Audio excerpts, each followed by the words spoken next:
Yeah, Decoy the album, man. Listening playback sessions. You know what, guys? I wanted to say this. Some of you are actually letting go of your dreams that are actually going to make you huge simply because of one or two people that are actually bitter with their own life. They have nothing good to say about you. Personally, I'm proud of myself musically because my music career has got milestones that I can turn back and look at.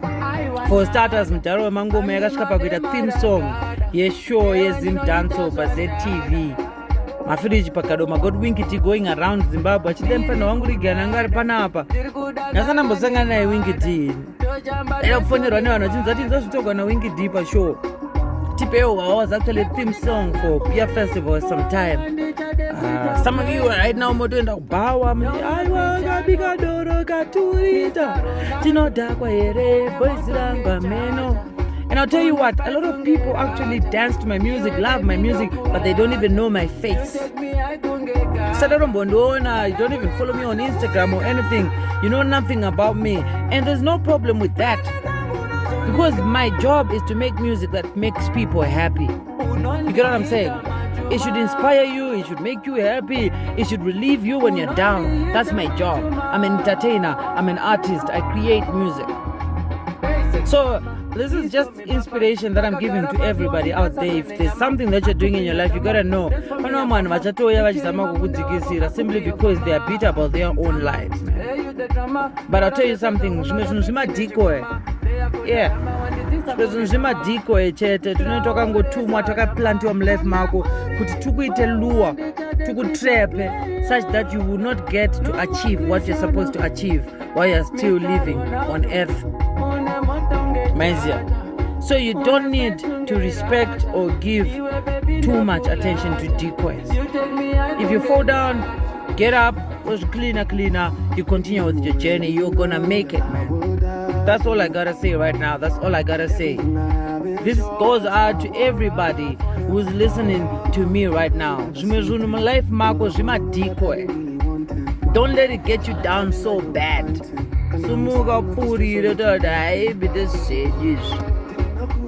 That's why I've been working on this album for the past 2 years. I believe it's the best album to ever come out of Zimbabwe this year. That's my own belief. I have to leave it to the fans to listen and tell me what they think, but personally don't believe and deny. Why? Because I've looked at people's lives and realized they really... She's not a lady, she's like my mom. No, I'm Rukumuti, she's like my mom. I respect her. She's like my mom. Mufandienda nisene vasikana vanzwane kuchinjanisa madhara kunga kwa kuchinjaniswa nemadhara unga skadi. Ana ilari makaya miriyo yemadhara unga skadi. Ndakuonerera. Nada udzizire. Kiki badas kiki kushata hake but aipsana we kiki maipsana. Kiki maipsana kiki maipsana ifesa hayo anga yakuzonoita mabridge but zvichitangira apa. Kutangira apa tichidzika. Plus kiki anogona kuwanda mufirita. Aiwa kiki mufirita anowanda aiwa kiki ndakamuona kaini. Leti mangu kiki anokuremera anondiremera. Hillary is 19 years old. Yes, she's fine. Even ndima autonditragira mashoko nevanhu kiki but akanaka kiki paface naana honde they look like ngori nayo kuti kiki anenge anotiwa neimari varika Anna, but Anna, I like her vibe. She's so natural. Problem emazimbo ukaita natural unonzi wakashata. Idini chete na Anna wasikana streamer natural. Vamwe vese they are hiding. They are hiding. Inini na Anna we are natural. Anzi chidzoka. Idzoke kusauthi kunoite. In Anna we are natural. We have something that we have to respect on us. Why? Because we are natural. Hatina na problem nevanhu. But vanhu problem yavo manje mukaona tisingaisi mafilter mobva matofunga kuti takashata. Hatina kumboshata hedu. Kushata ndo kwatisitomborina inini naana chete tisu vasikana 2 vari real mulife.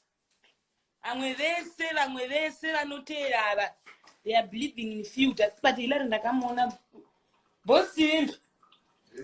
Ndikudze zvakandita Hilary. Akandituma notora matishu mutoilet.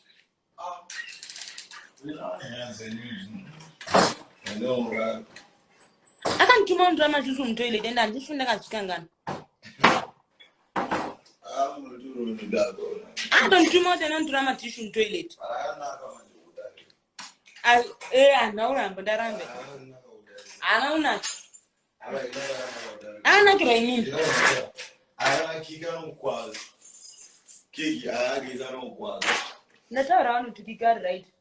Face chete. Kika nokwazi Hilary anokwazi. Ukaidzoka kuti mutaure zvamutaura. Sei muri kutiza? Muri kunyatsa zvo zvamutaura nezvenema. Zvezvelema. Ndiani anondikwadza? Kika yote kabisa apa kike ndo wamudika. Kika anaka akafuratira noti akatarisa pakamera. Iwe ndikadzi kungangura kiki newe ndongangura kiki. Kiki murima katese tinongongangurirwa murima. Iwe Hilary makaya inyama iwo akasheka. Hapana. Muri yo madhara Hilary muri yo madhara. Muri yo madhara kubyure zase muri yo. Iwe zadaro zvosari kuziva. Asi imuri rwadziwa neti. Marwadziwa neti. Muri yo madhara yose muri yo madhara. Chakurwadza ndakambojwa nedhara ripi? Ndakambojwa nedhara ripi? Iyi minzika mai take a chill pill. Handijui dhara. Muri yo madhara kaonoda ayo muri yo. Handijui nemadhara. Yonoza kubune umbowe. Give my village. Une umbowe. Nkangurwa nemurume wa uyu. One. Ndotaura. Iwe unoyiye. Kutaura kudi. Taura kudi. Ukaona munhu anenge achidanana nazodhwa mukantla achidanana futi naHilary. Hilary anenge achitodanana nababa wake. Anozoona kupi zvinhu zvekudanana nababa. Marwadzi waka. Tizai, I go thunder fire today. Today I don't even have shame. Today I'm talking shit. Kupi. Tinao mavi 11. Ndakamabona Tatelious nini. Iyo Tatelious urutongodawo mafiwa. Boss you ndiuya pano. Murume wazodhwa wabantu wanga inaye waitoita achipfugamira achipa mvura. Ndakamuona aina Hilary out abroad. Unachitandi blog Hilary. Block me Hilary. I don't kudini kwacho muda kuti chichidzire. Mati chichidzire. Majaira unyarari. Ndoenda kumusha ndaramba ere kwenda kumusha asi vanhu vari kuhurana nababa wavo. I'm not out of my mind. I know whatever I'm talking about. I know. Yes, I know. How did that idea? That's what we check.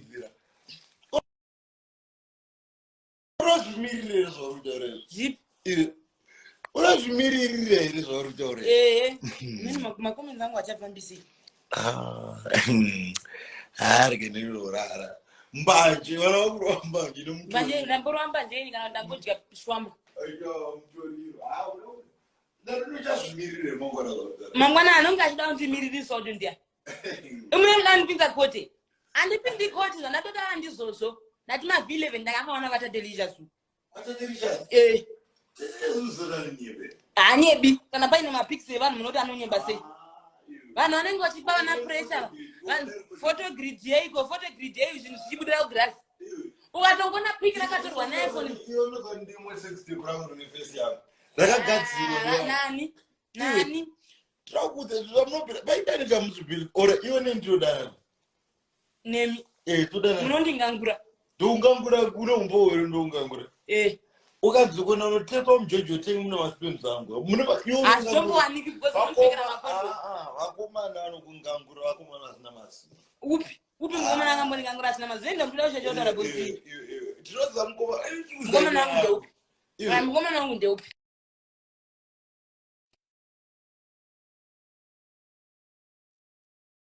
Nani murume mukomana wapo anodana naye asina masi. Chichoshavisira iwe.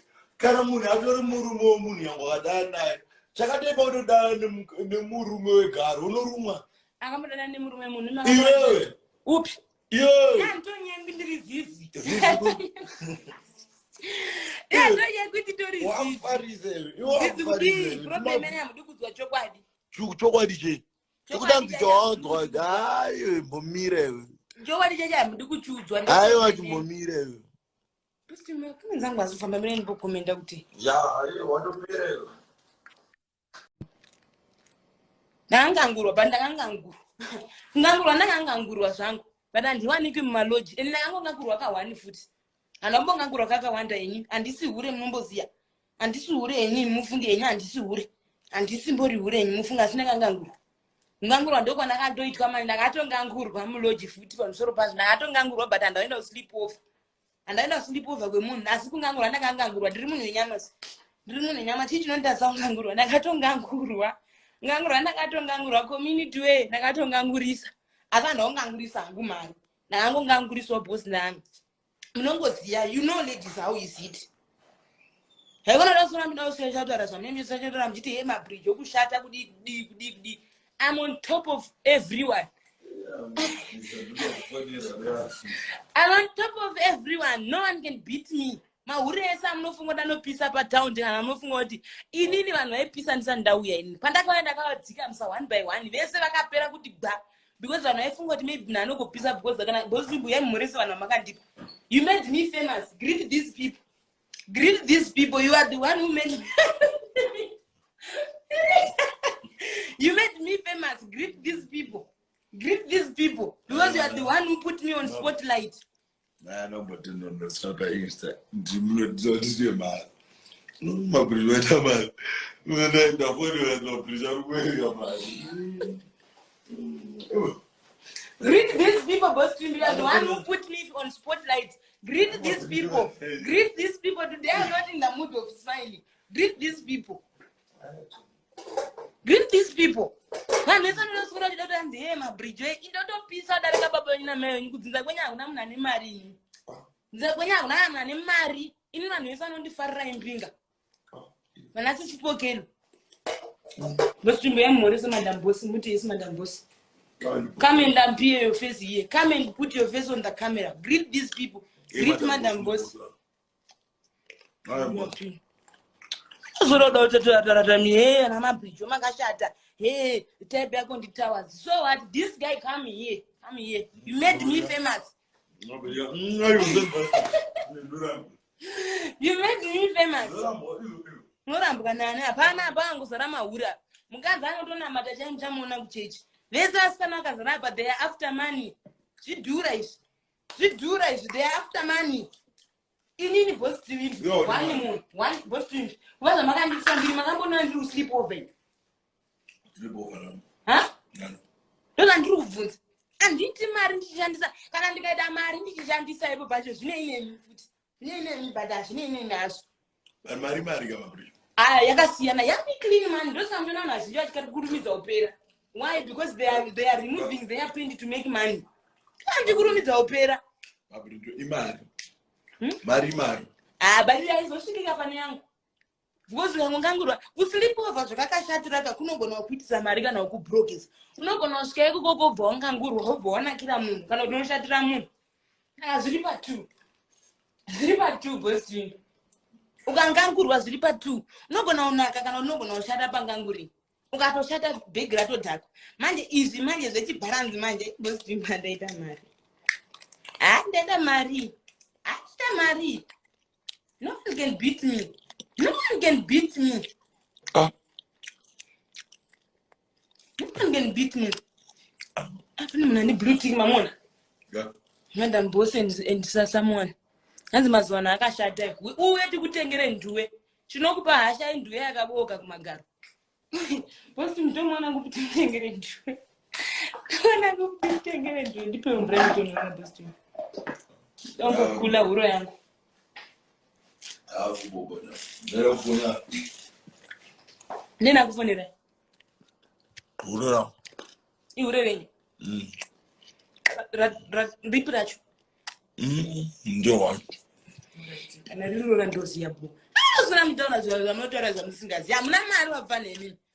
Afana ndunu wadikita you can't even afford to buy shaving. Inonzi chiboss chekusheva chi. Unotofamba uzako ine choya mbrugwa. Basura chiti kudza pana kuti popotera. Ite ndokudaira ina ndirani nezvitsinyo. Ndokudaira. Type young the prophet. Boss team. Type young the prophet passion Java. It's only that he is married. Jabra is a prophet passion Java and other people, some other people. About prophet passion one funny. But married, I respect him because he's married. Prophet passion. One funny him tell it, yeah. Jimama. What is up, busy guy? I don't see an answer because I know we don't do any toilet. They are passing, but we would be in toilet. What the man is a married? What is my bura? I'm just getting a fake money day. One thing about life, I'm not that I don't rape by name. Don't know, I don't rape. I don't rape my lights in Marad. I don't rape my lights in Marad. It's not a Gazi. one passport. And I don't fly. How do we know that? No, take a check. Mondu, don't touch Barans. Why did I do Chibarans? Barans, no badara. No one can beat me. When I don't want to put in on 10 in Zimbabwe, Akazi. This is an assistant girl and I'm a damn boss and I'm a teacher. Now, I say new classes say no, we are new classes say no, we are Murima Ure. Both them down Yango Gama Wood. Nembiria mean a business, no Madima Wood. Nembiria mean a boss to Yanga Marunda. Hey, look at yourself. Look at yourself, boss to him. The way you created your name and the way you are eating these motherfuckers. You're a motherfucker. You're a motherfucker, Mdara. And the 10 only. 10 is each out only. What's the name period? But the business name would. When I think I would judge when I prophet age. Next week, name these people. Next week, and Ruby, I would judge both to drop to Graham Catini.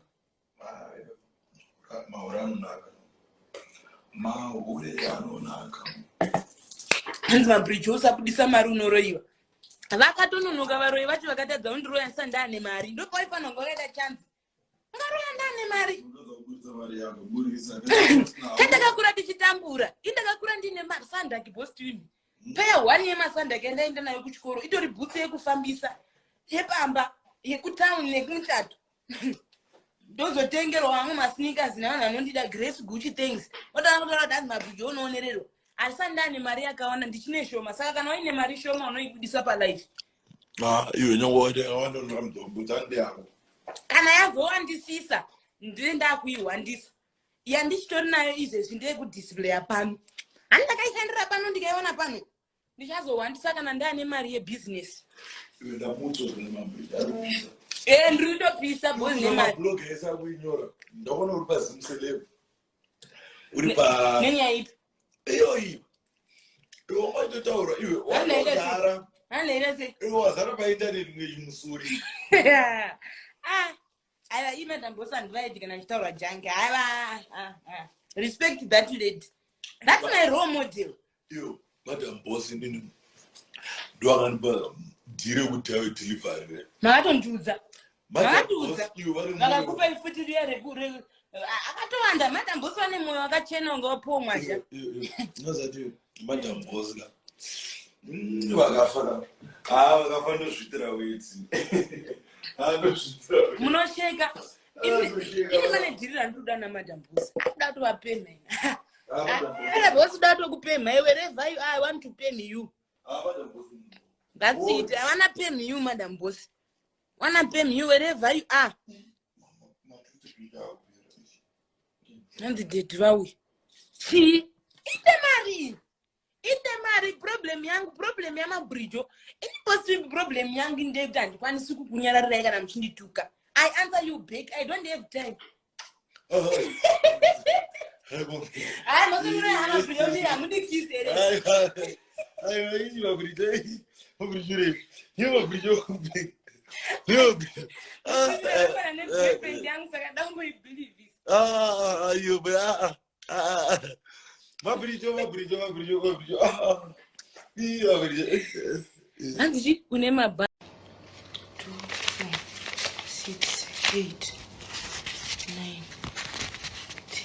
ndizvo hamuraswera muchida kushambisira apachiya komana wenyu ndogona kutomuchengetera komana wenyu muuye munyorese mazita emaboyfriend enyu ipapapa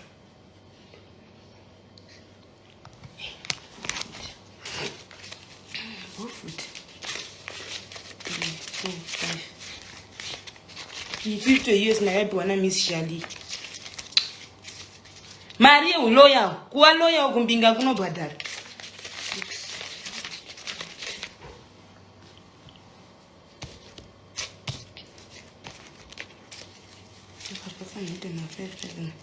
tamabvisa mafev handina kai aenda kupi apainosina mafevhira 1 2 3 4 5 6 7 8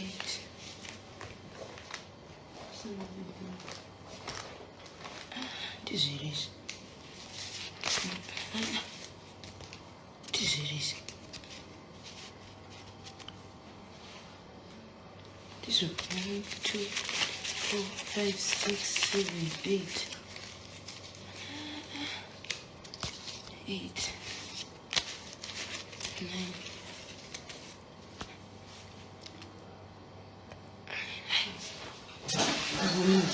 mari zvakanaka arinodawo kamira kai unomuda vhikisa mari baba imari mbuirenga ma20 akazvimirira zvakanaka ma20 adi dzungu 10 imbudzuka yapena ima100 futi imbudzuka yapena mabhuru aya arinoda ukagara pasi ukaisimukira mari inototisa mari yeziya rangu iyi ndiani maid right now anoerenga mari ndiani maid anoerenga mari iyi mari iyi inosvirirwa munhu mukempton pake kwegore iyi put this money in rands inosvirirwa munhu mukempton pake kusvika gore rakati tongotenderera necheya yamaimarimbi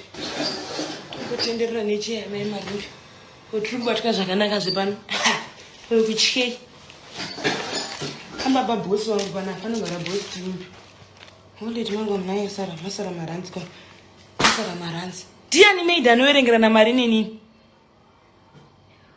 ndiani ano maid anoerengerana mari nenini inini anoti mabhijo ndiri pano I can count the money mari dzamuri kusvirirwa mukempton park muda kuya pacomment section muda kuspoyoshashautara because kujoza dhata rakachipa muri kudzingwa kuno maketi yechihura hakuna kwagara kuine vanhu veko kunoko mahura anonyanya kundituka mahura emukempton park nekukapa manje pamuri kudzingwa mujozaka kunoku mabhawa ekunoku ane mahura eko tichaona kuti muchararama sei dauswera muchidaonererwa pamuna kuti magaranzwa zvavo nemapundu magaranzwa zvavo nemapundu ekurohwa nechando mukempton park totokuziyai taitokuonai pamuchadzingwa ikoko pamuchasvika kuno muchanyatsaona kuti kunoku kwagara kune mahura ekunoku zangu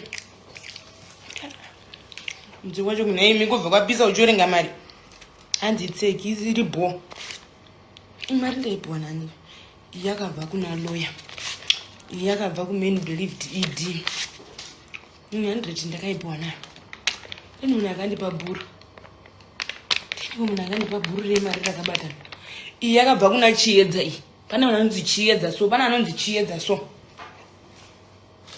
iyi yakabva kupi kwe yakabva kuna roni castle nditi yakabva kuna roni 50 90 why making money. I don't have time to make noise. Why? Because I take my time to make money. Shit, man. Hey.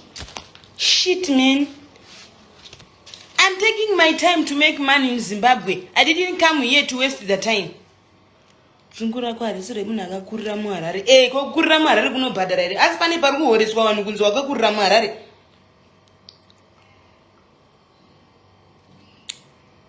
Asi pane kuri kuhoreswa vanhu kunzi vakakurira muharare. Kana pasina chaunonditi hadza ndakurira muharare chii chinondihoresa? Kosho wakwe tseki.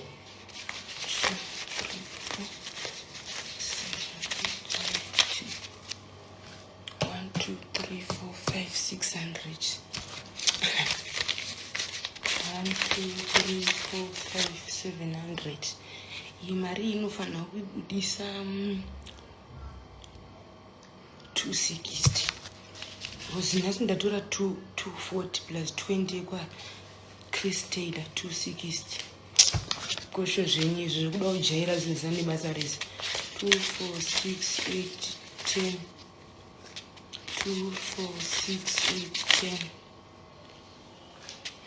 2, 4. Yeah, tiri kubuda 5, 6, 7, 8, 9. Amadhora akanyatsakuringanira zvekuti angakwana 10 user. Kana asitorina 99 inenge yayekudya mubhazi mangwana. Mwana wakomiki, so what? 2, 3, 4, 5, 6, 7, 8, 9. Yashota nedola. Dola mwaleti mangu. Mwaleti mangu hamusina mangu sarabuti. Kune zvaizvo zvasura muchitanzi hey watu.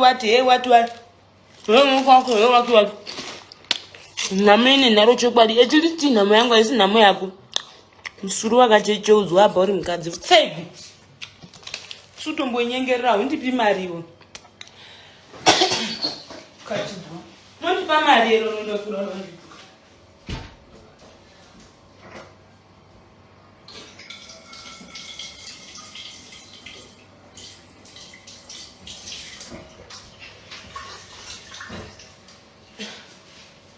As long as usiri murungu wangu ndokushaudha ndotokudaira hakuna ndaswera muchindisaiza imi mwana waswera muchindisaiza imi mambe una ndaswera muchindisaiza isi mari yechihure shit man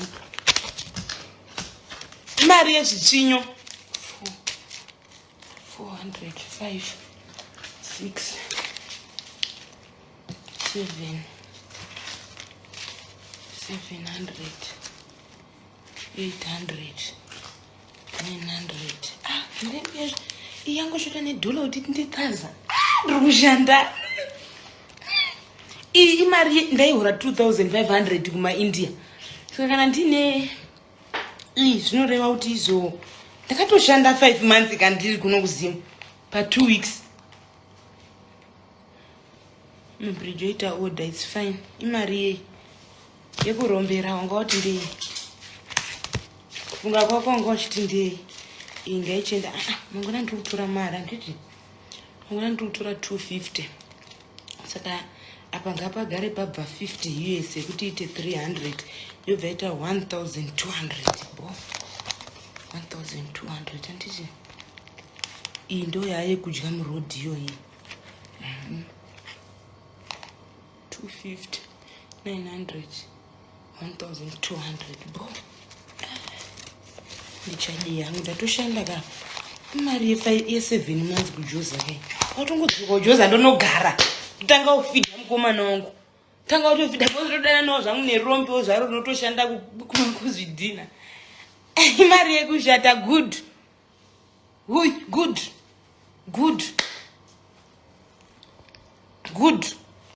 mabridge kuda kudini muchida kuti shora muchida kuti ase hakuna maid anoverengerana mari nenini akutorina hakuna munhu kakutenderera baba mwana kakutenderera pane kakutenderera baba mwana kakutenderera ichi chipande aiwa kana Michael kune kutarona ndine sipo imessage aiwa tozotaura ona ndiri kugeza ndine sipo kani ndaka alright ngataure kwacho ngataure ayo musukuru mwana watete wokwasekuru kwa bushu aiwa ndoitaura kuti vakatama kubva kudamuse kakutenderera baba mwana kakutenderera pane kakutenderera baba mwana kakutenderera baba mwana kakutenderera ichi chipande ichi guys ignore. She got distracted, that's why. boss twimbi ndo boss vangu kana ndikatonzi daira ko yemunhu ndofanira kutodaira amunganditi anzizvo ndandiri rudu andamboita urudu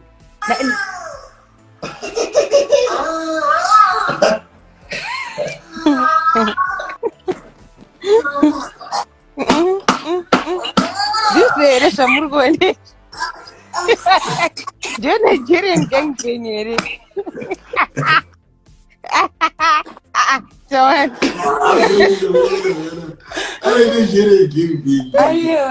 Inonzi German we are nonakidza Nigerian manigerian anonakidza pauti varume vacho vane blambi hombe dzinonakidza kuona maindians vanonakidza kuti blambi dzavo dzakabhenda kudai dzinenge bhalaa. Oh my God.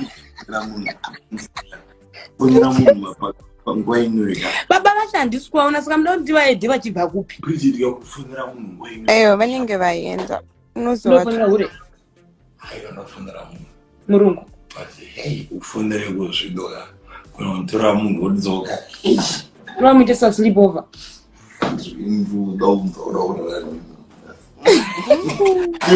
usiri kwainga usiri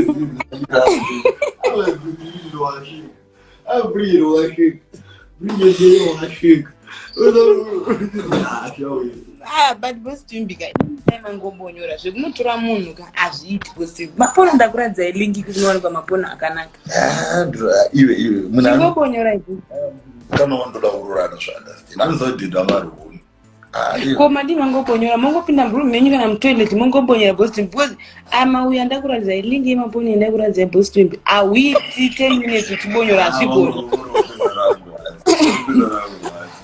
ariti boss twimbi kana kuda kukurumidza kuti boss twimbi munoona pona 1 yopera kuti ga musani matanga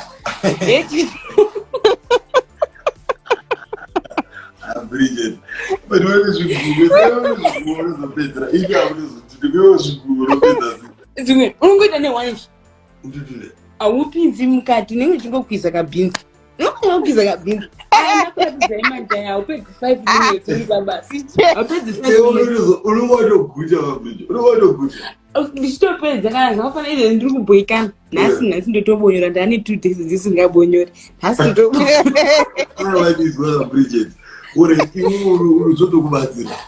zvotonaka kudarika murume boss twimbi ukatopedza wotozwa hopo orara ndosina muchizondoona ndichimukana kana na 2 o'clock takaneta bonyora rinonetesa notochipedza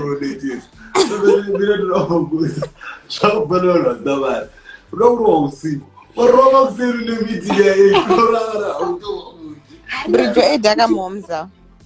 vapi futi Mom's go na wasilo pinde.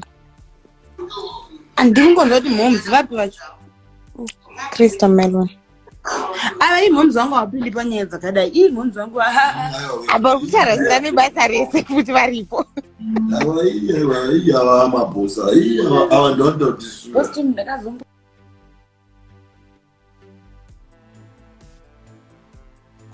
rirowa ndashedzwa nemurungu sanga ndakarowa airi emergency mwana angapwanya glass apa mwana angatichema and stuff apa ndaakaurotunda boss imbonyora nondondinakiro darika maboyfriends angu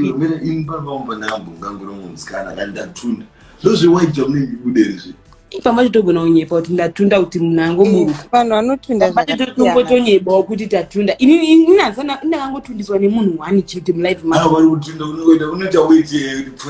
iya inonzi squating hakusi kutunda zviyanzenangotichitobonyora unotoita tuweti kutunda nekusweta zvakasiyana kutumbura tinondipapapa inonzi squating hakusi kutunda kunakira zvewaiti mamwe angori mafluids boss twimbi kunakira neromance pamukadzi zviri sile apa mukadzi hazvinyatsi kuoneka bosi zviya mafluids ayayaka asi mukanzwa munhu muchimulambasta bosi mukanzwa makumbo akuti gigirigigirigigiri zvokuti anoshaya balance munhu anenge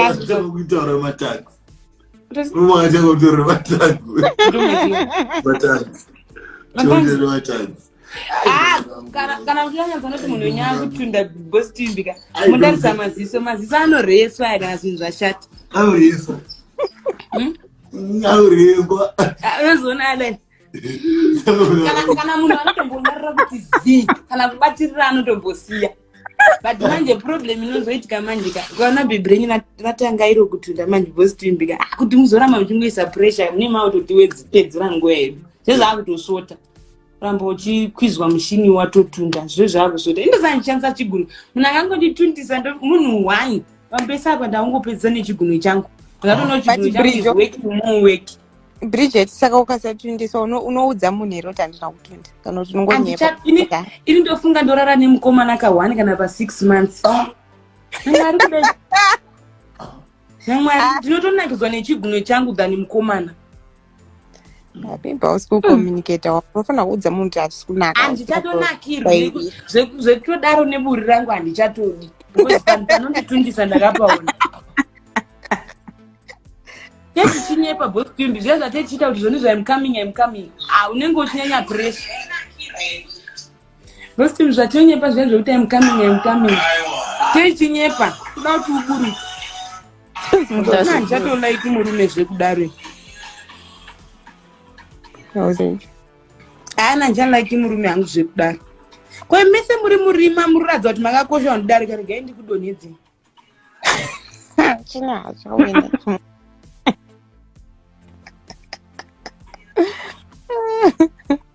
ingobonyora yebostimbi dhani zveunoswera unotora mahuri ngabonyora muchitopedza bonyora rinonzwisa upe bostimbi unonyatsonzwa kuti panapa mwari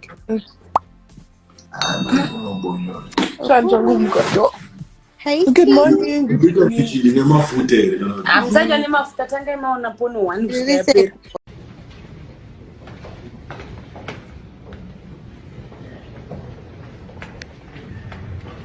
His Excellency President Emerson Mnangagwa, all protocols reserved. Mine is not a question. Actually, it's a contribution which maybe all ministers or our president will take into account.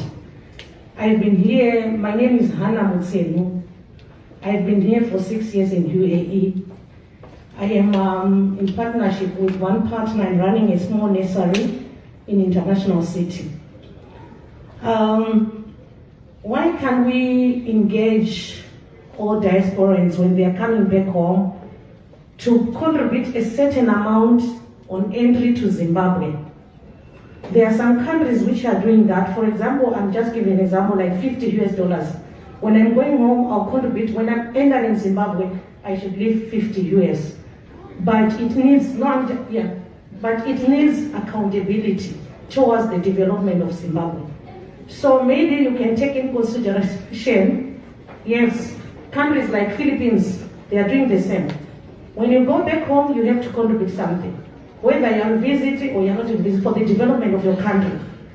Then secondly, the Honorable Minister for Home Affairs, can he also facilitate for us diasporans to own small land in Zimbabwe? Like for me, I'm in the education sector. I have acquired a lot of skills, a lot of knowledge in the first world, how to develop new schools. So is it possible for us people to give? This is the idiosyncratic Gaddafi, Passion Gaddafi together with Robert Jr. I see Meo, I see Sky, I see Mazo. Yeah. Also see Aungo dire.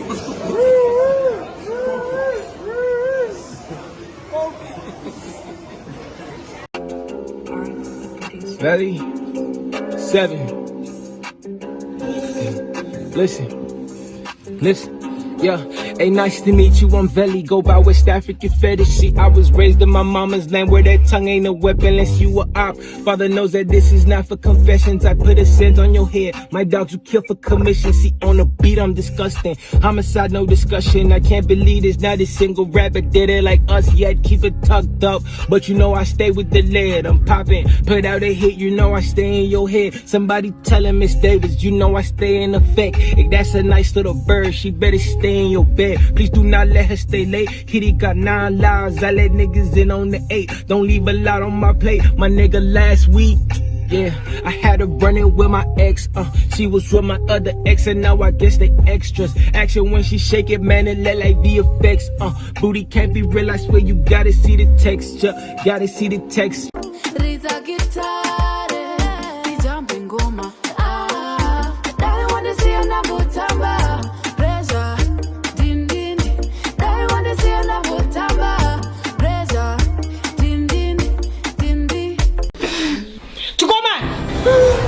Ndichakupa zvinhu zviviri zvekuti usarudze chauri kuda. Chekutanga ndichakucheka sikarudzi yako toibika tokupa utye. Kana wati zvesikarudzi kwete tinenge takukupengesa kwegore rese ozodzoka orora mwanasikana wedu. Kana waramba pane zvinhu zviviri izvi tinenge takukuuraya nekuti hakutenderwe kuti ubve paruvadze runo nekuti wakudziva chivanhu chedu unozotifumura. Wana madaka, basiza mutara banachinja ndutombo nachinja nduda kadaenda kumba kwedu nendo na mama vangu nikuti zvomundi tiurire izvi. Ndati kumba uyende.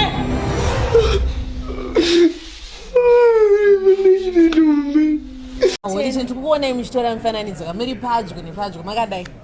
Chii chiri kuitika? Ushamwari hui. No, the first time Holy 10 did a song, right? Achita naguyo something.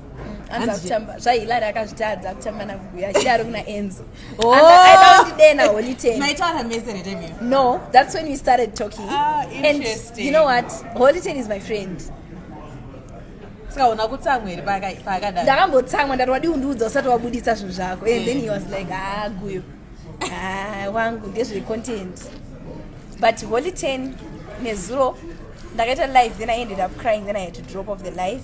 Why? What happened? I was just a bit, I think I was emotionally drained and all the stuff. Then Holy 10 saw that live. Then he said, where are you? I said, I'm home. Then he came. Oh. On my birthday, Holy 10 was there throughout. Wow. And he's one person who got, Holy 10, I feel like I'm thinking too much. Okay, mfano uzatakuta pana pane zvo ande tibonotsvaga kana chikenini waona akasevana vasina mari yakawanda togara mota timbo discuss. Holy 10 is a very nice person. Oh, that's sweet. Holy 10 ane mweya wekunzwira. Chero ndingamutoti my brother is not feeling well. Anofona ka 10 achingoti ase madipa crash in mshana. I don't think so. You don't think so? But he's just a genuine friend. He's a genuine friend. No, I think he's a nice person. We're actually going to also have him here. And Holy 10 munhu wekuti ndinomuti achamana kuti ninga kuti aguya but I'm going to try but anenge akasheka pfeso wacho. That's me and Holy 10 and he's a very nice person. I respect him. I respect his hustle. I respect his voice, especially his voice. No, I ought to notice him. He's so talented. Yes, I'm such a fan of Holy. I am as well. Who else in music? Ability Extension. Kokai. Nati O, Freeman, Killer T. These guys are doing amazing in the music industry. Freeman. Yes, Freeman and Killer T. They are doing so well in the music industry and I respect them. I respect their hustle.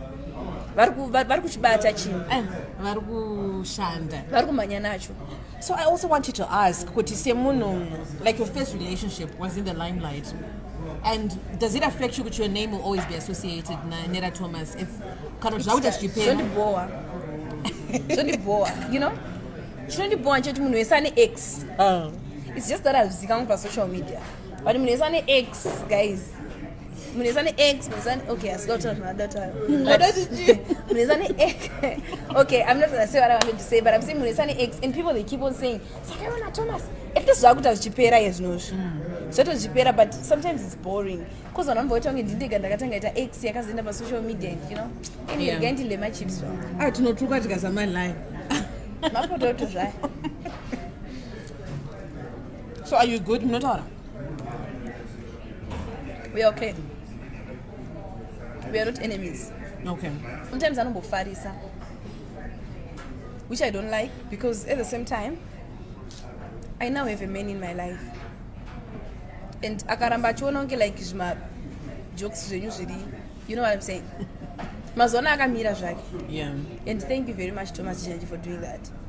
Well, Mazona, yeah, I'm not saying good people's na Thomas Tinotaura. Does it? Mona itag. You know, huh? I know. Yeah, Monari. Shout out to Thomas. No, Thomas is a nice person. No. He's a very nice person.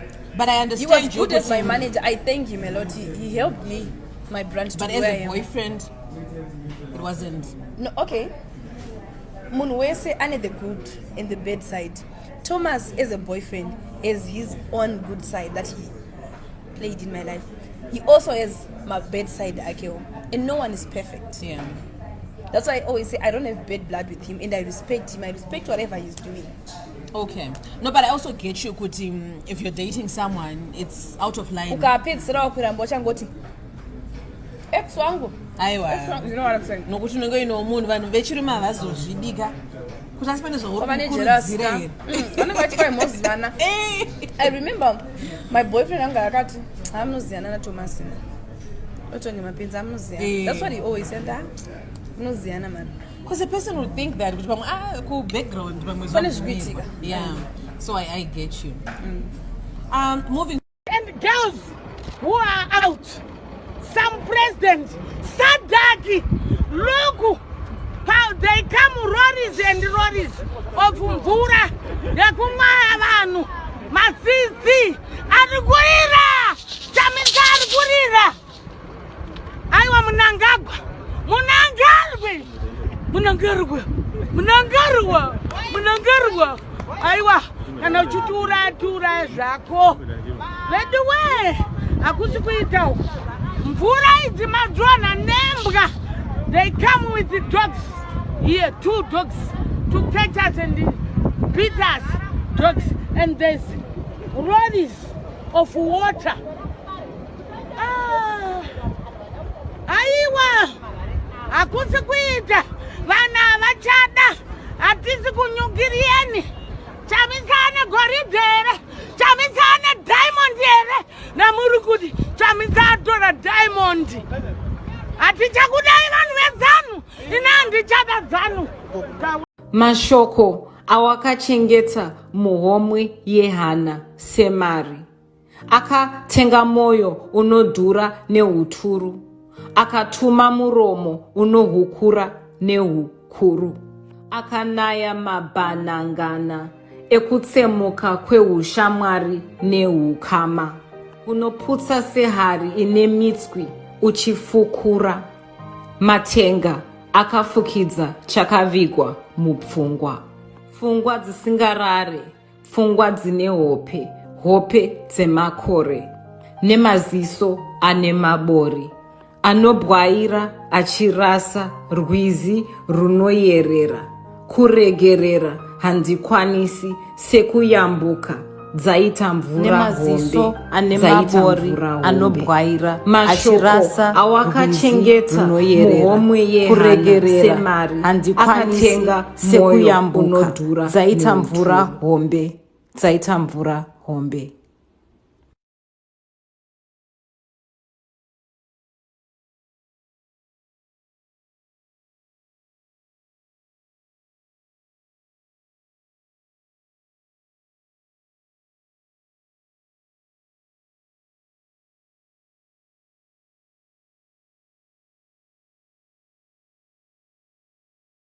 Sekuru wangu vaita chirwere chemanyoka ini. Ini nangu andimbonyepera iwa zvimwe ndingaite nyoka rimunhu mukuru aritasikana. Nyoka iwe nini mbuya wangu akamborwara kainini manyoka ndonyatsoaziva asikana. Nambuya wangu vaite green. Vakabva green. Vakabva vaite akaita unge yero so. Iwo sekuru wako ari kuitawo manyoka akaita sei manje? Inini unoona zvikuitika kuna sekuru wangu ari kuita akaita mvura akasangana neropa. Maiwe, ukaona munhu akuita manyoka ane ropa paidaka. Hapasisiri. Zvinenge zvatodhakwa. Makuchitojoina maporisa. Bozi munhu aku. Senda audio. Tiri kunetsana kuno. Tiri kunetsana nenyaya yake musikana. Urega hanzi kunetsana kuno. Senda zviri pamoyo pako kwete zvandiri kutaura inini. Tiri zviri pamoyo pangu ndikuda kutaura. Kuti chei kutaura zvinhu zviri kuti hanzi zviri pamoyo pangu. Andisura zvemafanizi newa. Andisura zvemafanizi. Taura. Mudze. Tikunetsana kuno ndo zviri pamoyo pangu. Mudze uchamudi. Kuti mudze kuti uchamudi. Ina hanzi ndichakude. Handiti muchiri kuziya nyaya wachiya yakanetsa yaya. Iyo chirori kuziya nyaya wachiya yaya.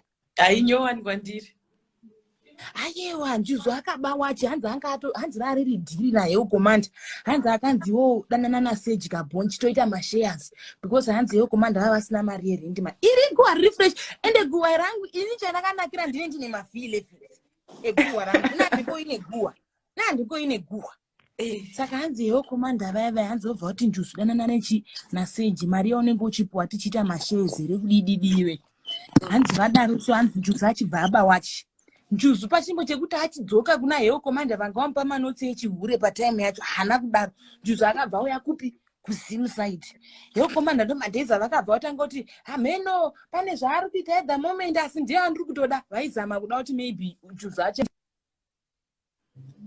geti njuzu akabva atiza nezvinhu zvacho hanzi mapona heyo komanda ndo pavakada kuzombodai wobva watanga kudana netumwe tumahure tusina kana matuziya pane kangahure kakambondituka so kanonzani kakazondibloka ndakaudza kuti unohurira mapendliners ekuvhara maspems kanonzani kukamusikana kacho kanonzani ndakakangana kamusikana kacho ikagaro saka kutaura chokwadi ndoda kudza ichokwadi inini heyo komanda ka vanotonditya vanotoziya paya pandakaenda kumba kwaheyo komanda taura chokwadi pandakaenda kwakusiri kumba kwaheyo komanda inini ndaita ndatoenda kuinterview yebasa ndakazotadza kupiwa basa negirlfriend rauzi kuti zvakanzi mabridge unodhakwa kumabridge kwakutaura kusiriko kwatakaenda uri ravui here kupi isi takaenda kunonzi kuchizviya kuya kuningirikini kuya iko kuya kupi iko kuya kwakanaka zvekuti iyo mota kutaura dhawana yanga iripo makaenda kumba kwavo here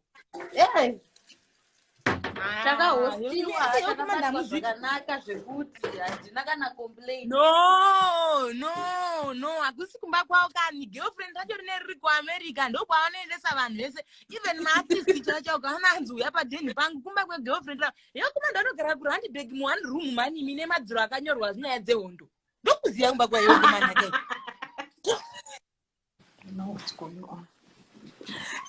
Yo komanda vanotondikata ngavaite kuti nyondi nyatsokubudisa mafi 11 awo yainzi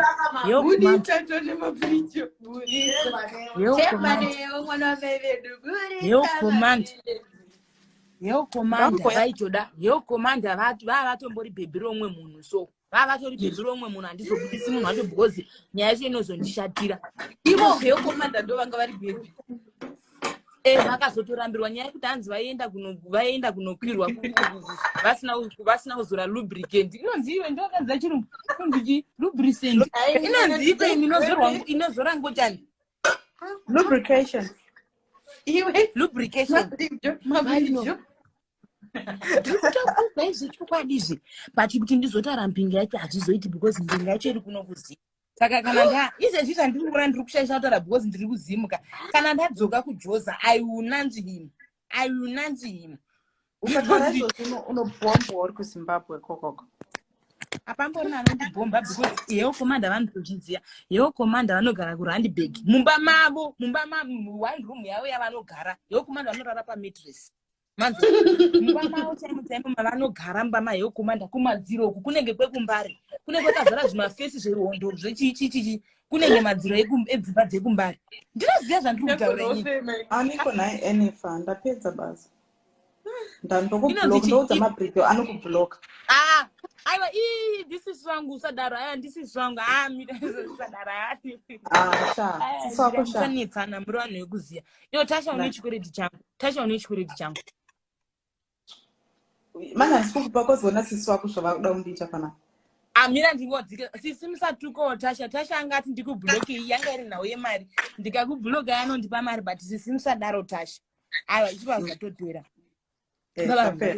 saka munoona heyo komanda vatori womanizer vanotodanana nevasikana kuda mari pavakaona kuti misheo chiyangu haana kubudisa mari vakabva kuno netsoka vakanokwirira mota kubait bridge zvinhu zvatadza kubvaranza unoziva akaso mabridge oga varipo here komanda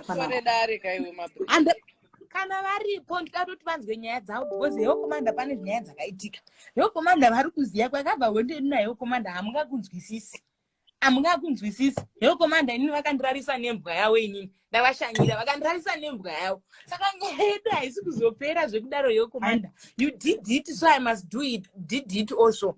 Because you did it for me. It's not easy kunzirana nembwa. He? Maatsanonga vaedhe panapa. Haungambonyeperetsana like that, ayo. Vaise varipo panapa. Pekurara havasi kuedwa. Kuedha ndokwandisiri kutovaita. Ndovaedhere. Ndovaedhere yo komanda. Why would I aid him? Why would I aid him? Why would I aid such a rate like him? Yo komanda munhu wekuti unoda vasikana newo wacho futi uri musikana wedzimwe mbinga. Yo komanda unotosirwa nevamwe varume. Kana vachida ndinyatsotora nemazita but mazita mani ndozorasika. Yo komanda ende iwo manje yo komanda ka. Pane imwe futi nyaya ndakanzwa. Pane futi imwe nyaya ndakanzwa hanzi yo komanda vakatombonyinga styles vachiti styles otuite baby rangu hanzi vaida majini ekuteki. Hanzi style akati iyi mukuru dziririro haribudi because yo komanda vavasina hii. Hanzi ndauya nanaye yo komanda. Hanzi ndauya. Vanogona kuya kupi? Vanogona. Aiwa, tsano. Isa tinzwe sha, Isa. Mabrito tikuza zvatikuita zvakani. Hanzi natari. Mirai ndiva. Zvazvatikuita.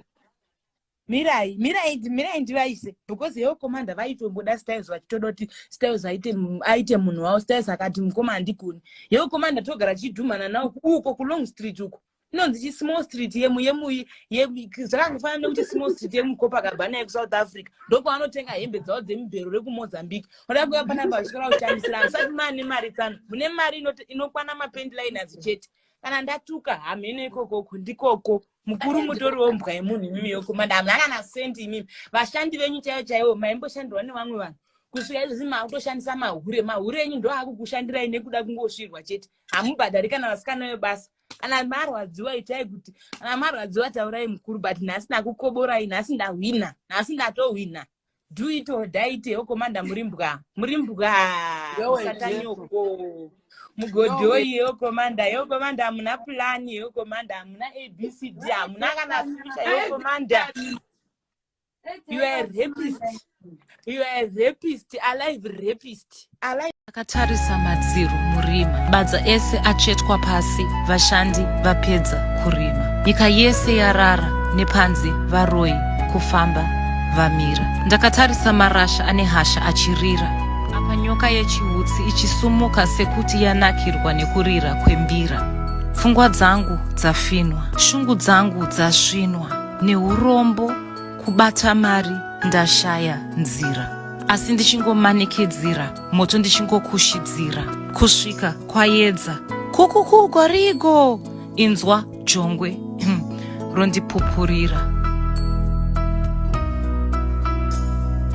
Isa pfungwa dzevanhu here zimserebu. Mugodhoni! Zimserebu! Mugodhoni! Vazvinzwa here? Mugodhoni!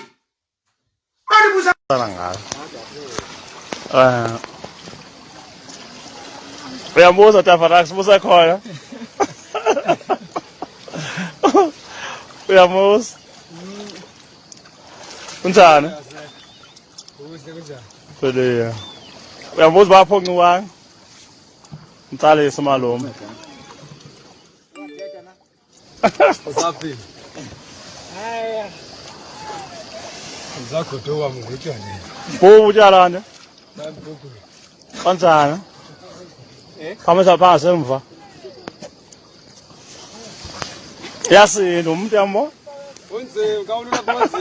Ulahandi yamazi. Ngona lento besoyika. Ayikho le. Hayo amanzi oyikisa. Yo.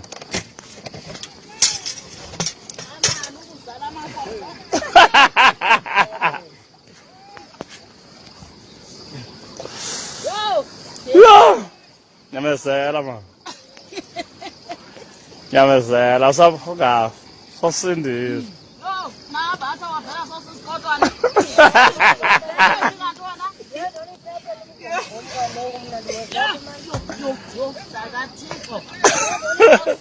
Utela khuzalo mama. Olele. Phele yonjani?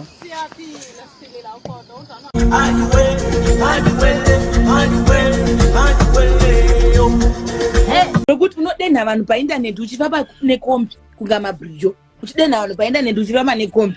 Shadaya is just a brat. Zvinonzi chidu zvine muchirungu runonzi chi. Shadaya is just a poo, living poo. Ikoko.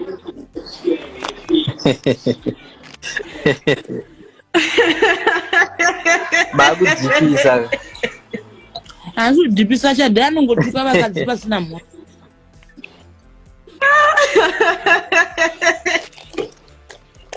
Konela useko. Okay. Ndaona. Ndaona liga. Your shoulders magaro. Ukangona mukomana wako kana musikana wako ari achiterera Tatelious, achibelieve in Tatelious, aine ghost account ku Facebook. Ukatongoona munhu ane time yekucreate ghost, ziva kuti life yake haina kuita straight. Because if you are a busy woman, you don't have time to create a ghost account. Why would you create a ghost account when you are working, when you have your resources, when you have everything in your life? Ukangona to create a ghost, that means uri maidzi 1 2 utoriwo hure zvaro rekuti manheru neriri kubata masikati wakazorora. Nasi uneni mabhrijo kuti ange watumwa chaiko. Asuri hure. Asuri hure rega. Kazuri hure. Kazuri hure.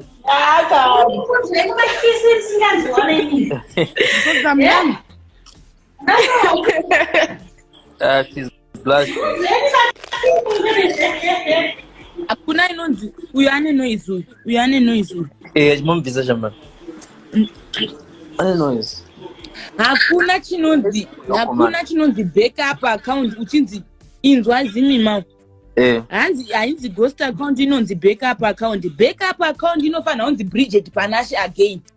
Yongosiyana nekuti 01 kana kuti Bridget Panache kuna 01. Not from Bridget Panache to my chimuti. Motora ti backup account ini. Ukatongoona uchicreate a ghost account, you are not well with your brain. You are like Shadaya. Yeah, I'm Shadaya. Nyakuti kama single mothers. Mimi yakawira naye. Otherwise we sangwa ndang problem naye. Shadaya kuita kocha nisina mota. Chihure chaka achisi kubhadhara. Akati blogger. Nini kubva ndiche internet kana kudira ndambobvira ndatombomufollowa because handiteereri nyaya dzake. Handitoteereri nyaya dzake handiti dzitengi. Hanzi Bridget kamushatiro kwawakaita hazviko. At least nditori nane than mai vako. Mai vako ndo vakatondipa manotsi ekushata wangu.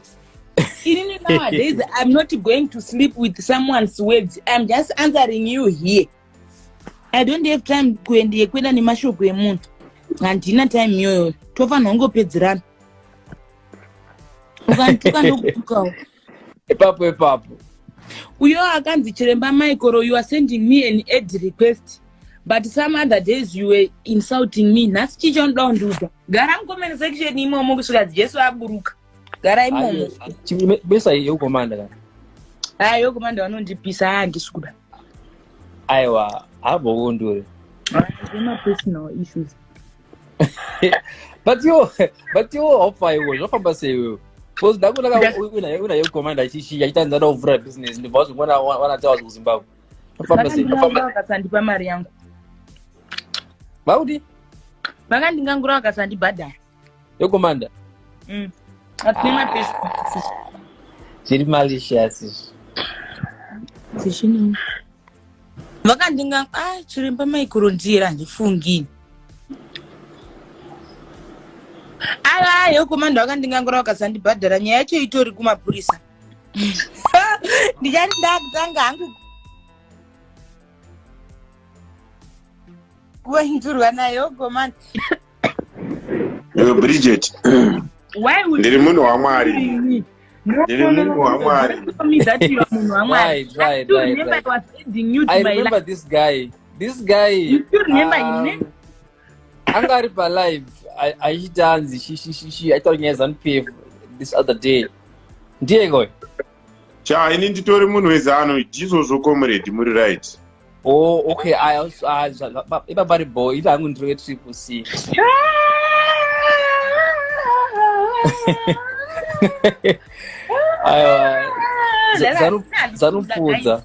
My birthday is around the corner. So let me leave politics alone and concentrate with my birthday. And this is good hangs the politics and this is good hangu. As for today. Ndamuziyamfesi nasa ndisukuzvida zvokuti munetsane nekuti ndiri munhu wakati uya one is okay, mira. So you are turning 22, right? Or 21? 22. Okay. What's your goals since you are turning 22? Ndibvunze neshona, because if you are asking me in English, I will answer 1 + 1 = 11. This is not zvaunzwisa zvaunenge wataura. Ndezvipi zvinhu zvakutarisira kunge uchiita mugore rino? This year chinja ndichitarisira kuita magoals acho ndakatoita, mamwe acho ndine iPhone, ndine passport, saka izvezvi chasara kukwira ndege nekuvhura shop. Those are my 2 goals this year. Unovhura shop kuZim or kuSA?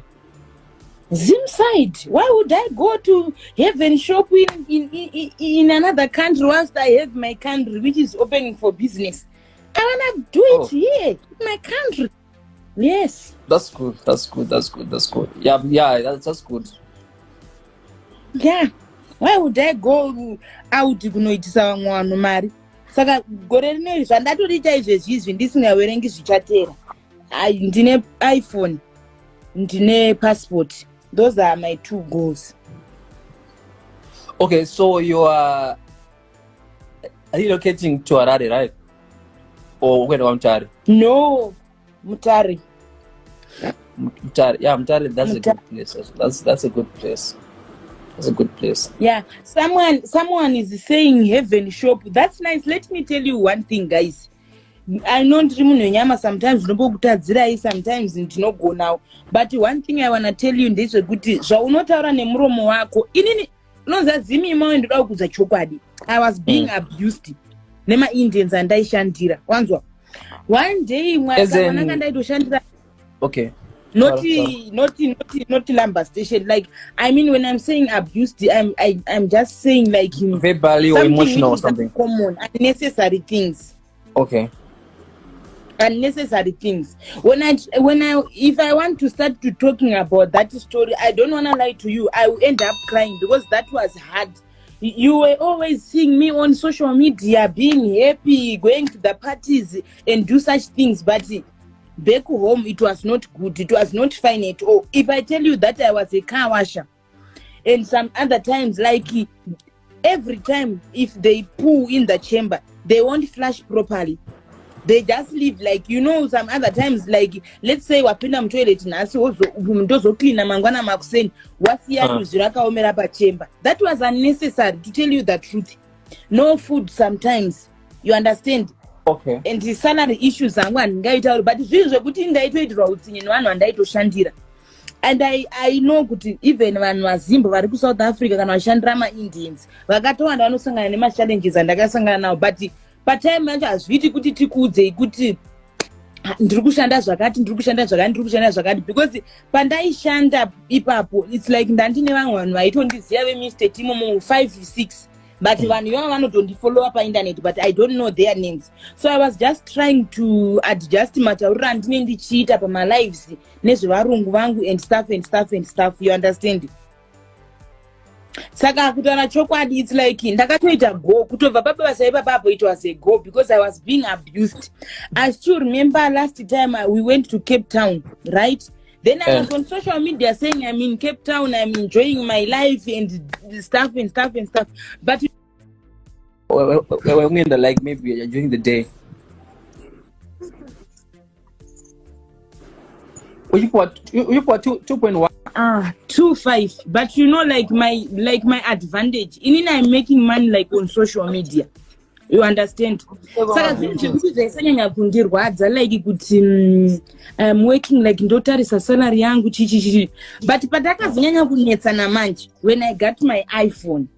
You see, like phone yangu ini andoshandisa inini. Mushop like ku South Africa right now iri kuita 21,000 rands. Then my madam's phone was like 15,000 rands. So she like unoziva zvakangofana neyo zimima wona like mushandi wako ari kushandisa like phone iri more expensive than yako anditi. And like you need to tell you the truth. Inini kutaura chokwadi, it's like unoona ka zvinoitika ka ndezvedai so. Aindinzwa ndichita I wanna send my son money anditi. Ndotobuda ndotosenda kasara rekeseka andipa out. But to her surprise, when you are going out, I was just like removing tags on clothes and wear it and was on. Saka munhu wekuti zvakatanga kumunetsa kuti dasala mari yandinomupa nemari anospenda nemari because aisaziva kuti ndiri famous and ndakamubloga pama status zangu. Even IG yangu yacho ndakatobloga iye nehama dzake, but right now munhu wese wandakabvisa because like unoona ngapa ndaishandaka. It's like ndine vamwe vanhu vandaiziva vemuestate nandakava ndaidhira mastatus zangu, but right now I'm out. Ndakabvisa munhu wese kuti aone status yangu. So zvinhu zvekuti zvakatanga kumunetsa kuti munhu oti because unoziva zvandakaita ndakati ndakarasa iPhone, ndakarasa phone yangu yandaishandisa. I was using Huawei Wi-Fi yanga katonditengesera kushop kwavo. Then ndobva ndakarasa phone for 1 week ndakushandisa iPhone. And you know an Apple gadget Zimima, come on. You know an Apple gadget. You know what I'm talking about. Mabrinjo. Yeah? Saka murungu yanga ne mari zvekudare. Atori ne mari wangu ndakupe chokwadi. I wanna tell you the truth. I'm telling you this. Indians are Dragul, I wanna tell you the truth. Like dzimba dzataigara isusu like pane kwataimbogara kuRaslomena. Like rent inenge kana kuma 75,000 full house. Pasina magesi, pasina mvura. You understand? Yeah. Saka kutotara chokwadi zvamwari chezvo maIndians inini hangu as for me vashoma maIndians vanotambura vane vachigara mumaestates because maestates anotodhura pachawo unless awakisa imba aita in stuffs. And unoona ka one day Zimima ndaitotamba nemwana anga ine 5 years zvikanzi anti because like avanoita zvezvekuti inini pandiri panapa ndogona kungoti phone yangu yandichai ndotoipa mwana wangu then ndotenga ini. Saka baba vacho vakapa mwana phone yawo yavaishandisa. Zvikanzi anti imi muri kudi kupawo mwana wenyu phone yamu inayo motenga ini. Ndobva ndatomudza ndikati inini phone iri muhope dzangu ichi iPhone. Zvikanzi you too poor for iPhone. You understand? Mwana akandiudza kuti you too poor for iPhone. Zvadeiwo ndoda kungotenda vanhu vakaba phone yangu paBossman. Makaita kuti life yangu ichange. You changed my life. I just wanna Yeah, boss like Bossman. Yeah? Yeah, boss for yako. Afoni ndakakumbirwa ndakubirwa infect ndakabirwa kandenchinyeba ndakatonzi peli phone. Ndikatovapa phone. Nozva ndakaenda kutonzwa weti zvekuti vakandikumbira phone but ndakazotowapa 1,150 yaiwe wallet mangu. Ndakavapa zvese zviri 2. Atuwaona. Saka ndakazoti I know. Saka media yaitorodza neupenyu hwako. Medu. Muindia. It's not like kuti airwadziwa but pandakatenga phone andinoona no chizimima iPhone is not easy phone like zatoita maAndroid kuloga in. Ndakapa murungu wangu phone kuti andiitire sei andilogerewo in. Murungu wangu instead of him to log in, he was busy searching my phone's price on internet. I saw him.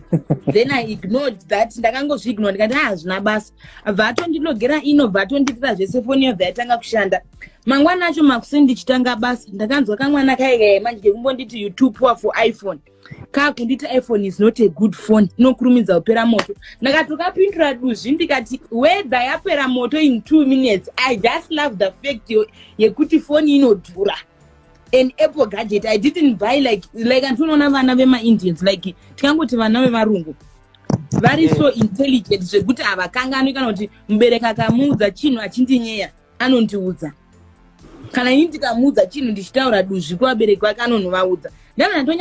Nemi wati mupa choina Auta geto tatu laina Nemi budiriro mabubu tafara Mupa mitiza tiklenora fio Ghetto, ghetto, ghetto, ghetto I ghetto I wasn't born in the ghetto I'm getting blessed in the ghetto I'm a ghetto boy I carry head in my ghetto Andipenda kadisa kwandopa Ndiko kwangu chete kwandopa Ghetto I ghetto I wasn't born in the ghetto I'm getting blessed in the ghetto I'm a ghetto boy I carry head in my ghetto Andipenda kadisa kwandopa Ndiko kwangu chete kwandopa Kwenu ghetto tido saka mare Masela kuti bada barare Masina nzara usina mare hau kare buharare Usina mare hau kare buharare.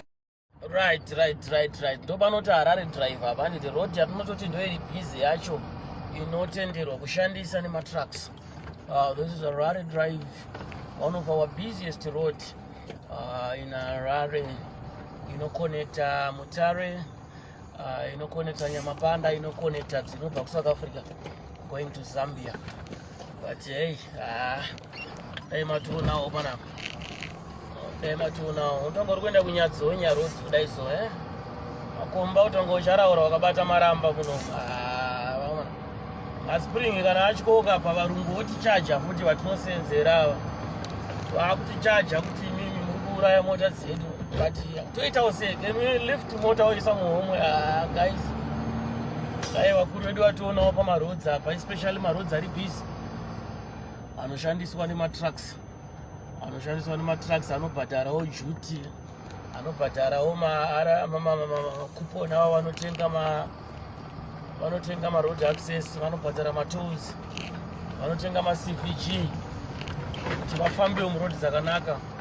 Vasatize vanhu vasatize nemari yenyika vachienda kunana Botswana. Hanzi Zimselebi Musatanoko Zimselebi yo ungafambise mbiri yekuti ndakachishamisa should come and bow. Zibuku group rekazara ngochana. Munomboziva kuti Zimselebi vese zvinoshira nakumhata zvezve. Mamuchinhuwa maspemu. Makuda kuti nyongora nachamisa ini. Munani kwa Zimselebi? Muri kutembei vichamunotemba kutemba. Munochinjire makadikisa statement kuti kuina vana kudadairwa ku WhatsApp. Sikangu akatsamwa. Ndakambochamisa should come and bound mwani. Unda kutaisa pfungwa dzevanhu veZimselebi. Mugodhoni. Zimselebi. Mugodhoni. Vazvinzwa here? Mugodhoni. Unodibusa mupati. Pati yakafoma nezuro. Pati isina kana mwedzi. Wakuda kubudza mupati. Zimselebi. Ramasare rinofamba bwaora musataura. Wakafumuka. Nei maskana. Imi makambonzwa ndichichamisa ngawe yandipfugamirei. Ndiri mwana. Chero mafenzi angu chaiwo. Asana kuti mafenzi ndipfugamirei. Ndikangoti honor men of influence. Let me tell you this. For example, pakambani yauri kushanda iwewe.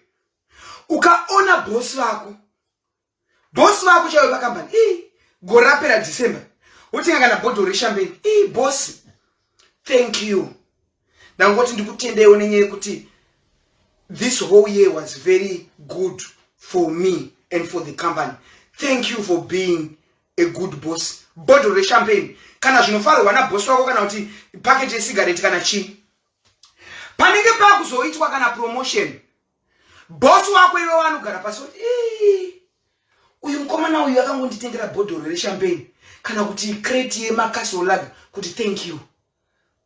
This boy honored me. Zvandisati namboitwa nevamwe ma-employees. Honoring someone opens doors. Get me this right. Vazhinji vakaona mabasa nekuona vanhu. Dai muchimbotarisa how Nigerians they do their things. They open doors with honoring. Vanopfugama vachimhoresa vanhu vakuru. Vanoita prostrate vakaona vanhu men of power.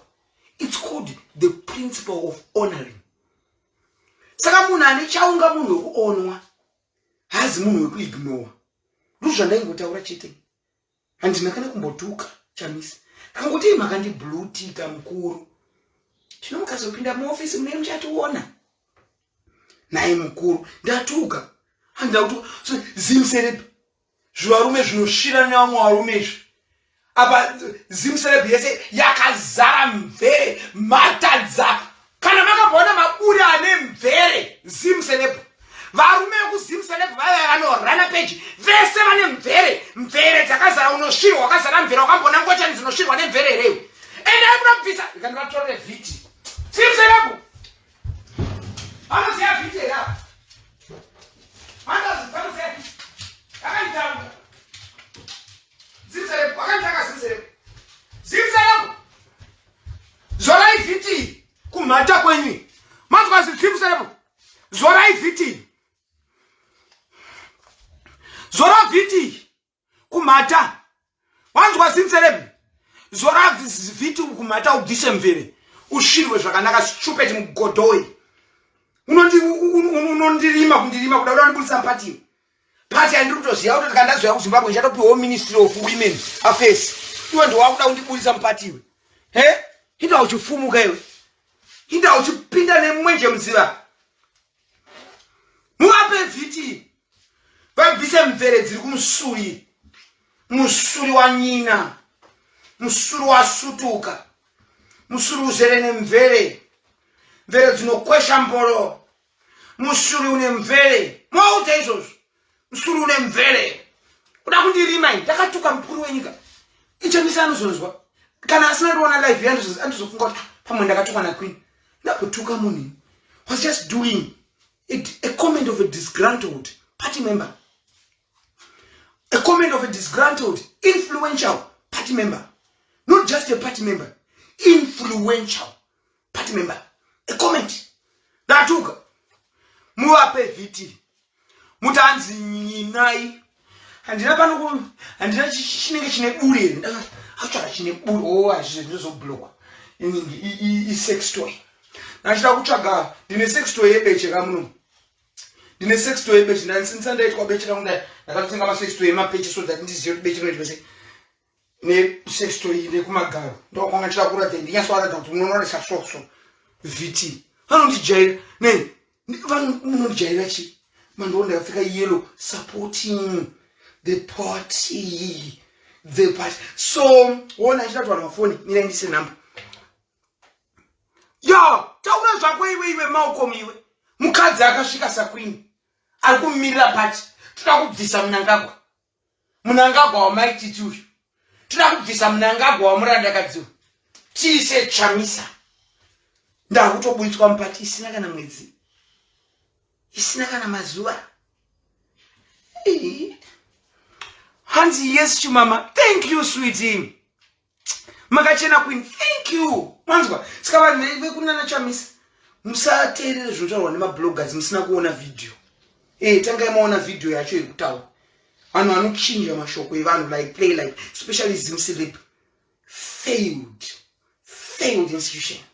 Anongoziya kungoti kungoda kungoprovoka.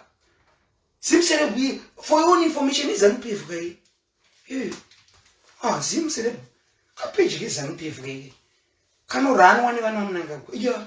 Nana Java. Kazimseleb mbuchikwe. Ansazi. Wada kuti paradisa. Ni team ya baba. Ni CC Coalition of Citizens of Change. Yo, team ya baba. Paradisa. I'm here to stay, my people. Remember, Chamisa home in the way. Cooperate.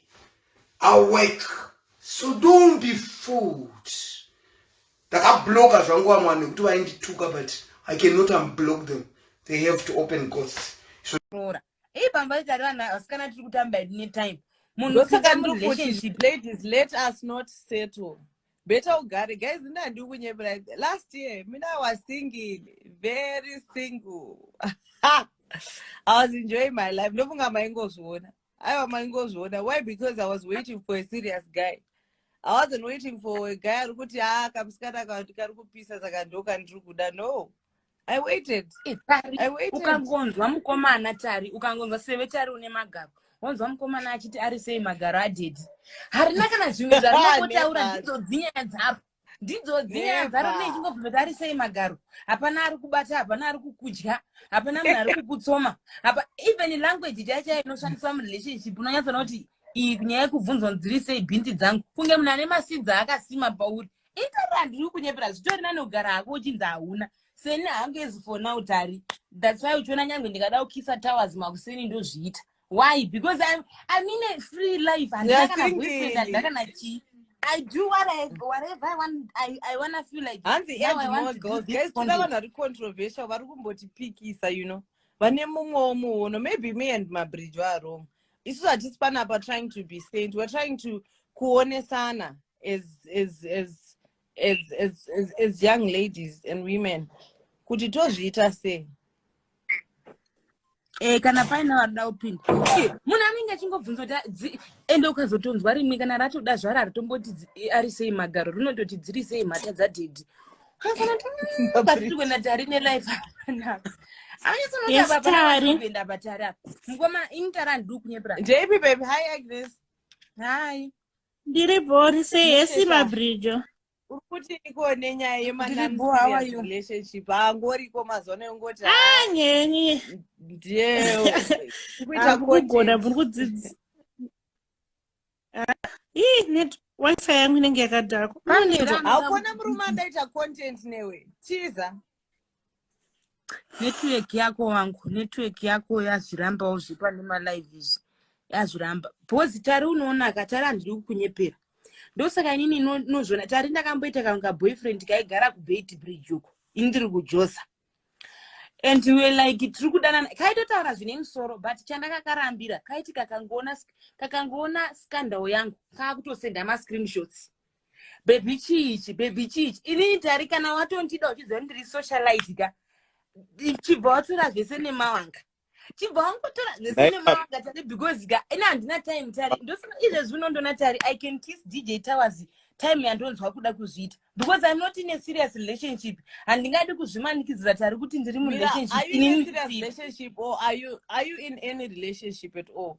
Because iye ndo yandiri kuramba kamabridge yekuti unongoti I'm in a relationship ye content why ayana ndisi tari hatara ndisi relationship because yato yanga ndirika yato yanga ndiri tarika haitorina kana musoro hai ndanichitoda outfit yachamisa kana ndakazotukwa nevanhu hamundizive kuti ndiri munhu wachamisa ko mune muchizonditukirei saka inini ndikaita mapoints angu ekwachamisa ndinenge ndine magrievance handifanire kutaura chero zvikafa zvikadii chero mukandituka ndiri munhu wachamisa homendawe chero mukandituka nemashoko andichinje I won't go to ZANU-PF vanachisiva izvo ndakuti rova hanako kuti kwini chero tikavatuka kuti chamisa potoroba handichinje ndiri munhu wachamisa asi kana munhu wangoitwa zvaunoitwa zvaunonzwa kuti zvizi right unotaurawo zviri mumwoyo kuti veduwe mukavhurawo mameseji evanhu pindurai kana kuregedza kuvhura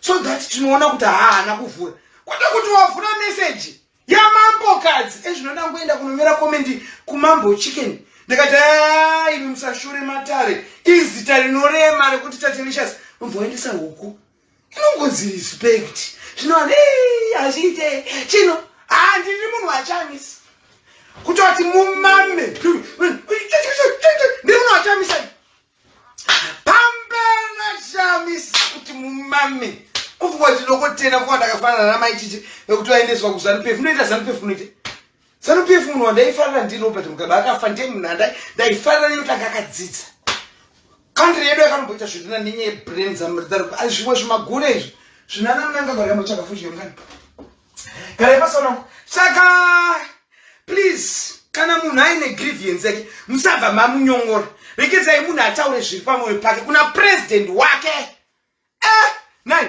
hanzi 10 mari kuti upinde mwareka ya 10 yako pakufamba ya pakuhura 10 yekuhurisa nai vanhu kuda kutondivharira panze kuda kundivharira panze kunyaya yachamisa kuda kunditena kuita munhu wezanu ndiri munhu wachamisa ivi ndotadza kuchemere kuna president wedu kuti president munosati vanhu vasina brain ndo zvinonzi chikoro chakanaka ndogara nchiti maZimbabwean chikoro chakanaka endai kuchikoro muzi ukapiwa inonzi critical thinking Kana ukapiwa inonzi SWOT analysis, strength, weaknesses, opportunities and threats of something. Hashile kuti munhu amaka munhu. Chakafanana pana vanhu vakati iri queen mababa atanya chiregai kuramba uya makashama. Muchambondiona ndichita malive ndakashama. Munhu iye atadza munhu andirenga anti chino mukanzwa munhu ukavhura mise ndatuka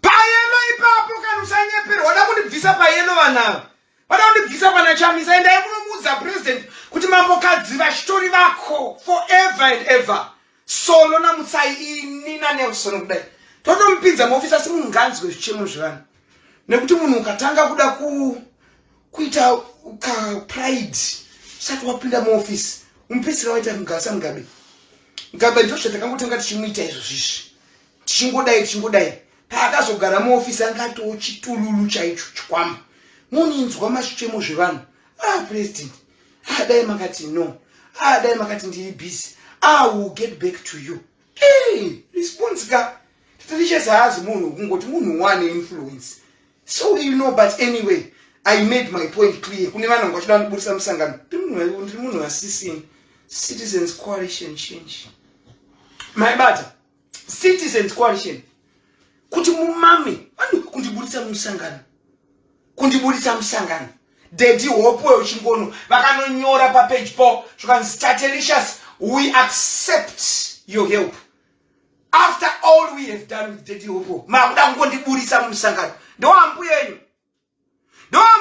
remi zvimadzubvurandi izvo zvivanhu izvi ndogona kungoimira yo program yematendora zimumame ndozviita ini uda kundiburisa musangano ndaite sei musangano wamusunono wakafomwa nezuro mama akutobhuta out vanhu kuti uya timude who are you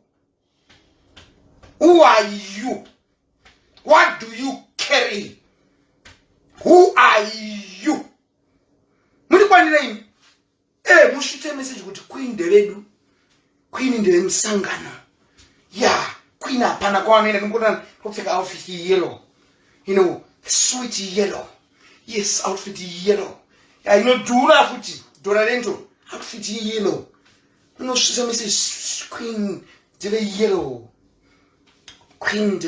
your skin yellow she sent message such is the one is out of all the work here taita I Daddy Hope well he gave me a very very good support.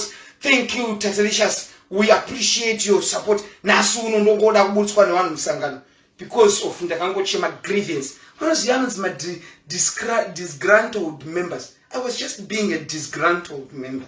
Chachino which ambofoka chinzwesisa kana waitema maticha nematombo. Disgruntled. Awufoka chinzwese disgruntled. Saka ndangoti ndi address nyaya iyoyo because vanhu vakutondivengesa ende vanhu vanofarira division chino ende wakamboona message yakaendeswa kuma social media. Tatelious said Chamisa must come and bow. No, there is only one God which we bow to, the God of Israel. I didn't say Chamisa must bow. No, I said Chamisa should learn to honor people. Honor and worshiping are two different things. Chikoro chakakosha. Nekatu Chamisa kama platforms, Chamisa must come and worship me. Who I'm not God. And I said president should learn to honor people of influence. I am a man of influence. So the president should, honor men of influence. But we don't worship men. We worship God. Even me, I don't worship men. I worship God. It's biblical. Natuka. As you are looking good. That's what I'm saying. I know I'm going to see you on a time. I don't go pizza and we shall have pizza.